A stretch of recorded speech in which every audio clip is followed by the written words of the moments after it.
Hello and welcome, guys. Well, I got something for you.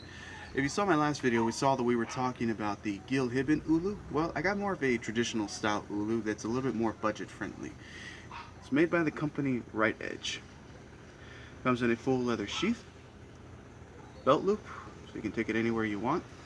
And what's nice about this is the fact that it's just a very simple design. If you're not really into fancy looking stuff, then this is probably right up your alley.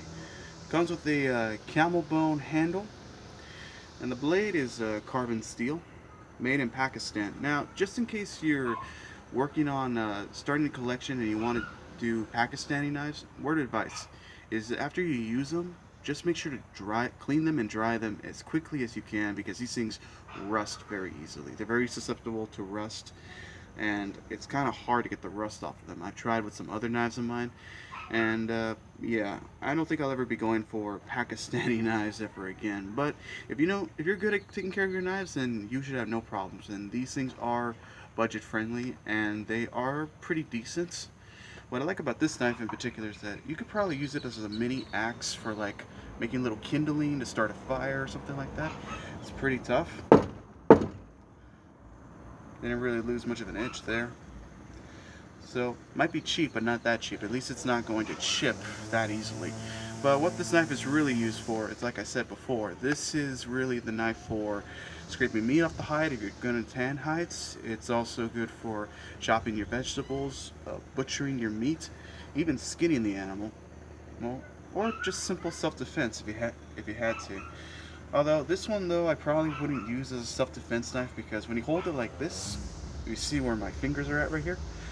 Hold it like that tight enough, it's going to hurt after a while. So this is really just designed to be held more like this, and a bit more like this. Yes, like I said, for the skinning motion. But other than that, this knife here cost me like $20 on eBay. It really is budget friendly. And people are also selling knives like these. This particular brand style, I suppose, they say that it's Damascus. Now, if you don't know much about Damascus, Damascus is a bunch of folded different metals put together, mostly high carbon steel.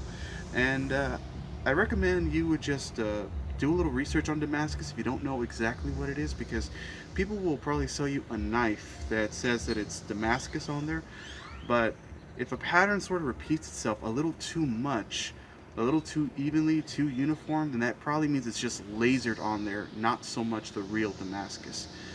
I mean, there are a lot of people who are selling the real McCoys, and there are those who are selling fakes just to get big money and stuff like that. So be sure to do your research, and just be careful with what you buy. Alright, there you have it. Rite Edge Ulu. Hope you guys enjoyed this video. Thanks.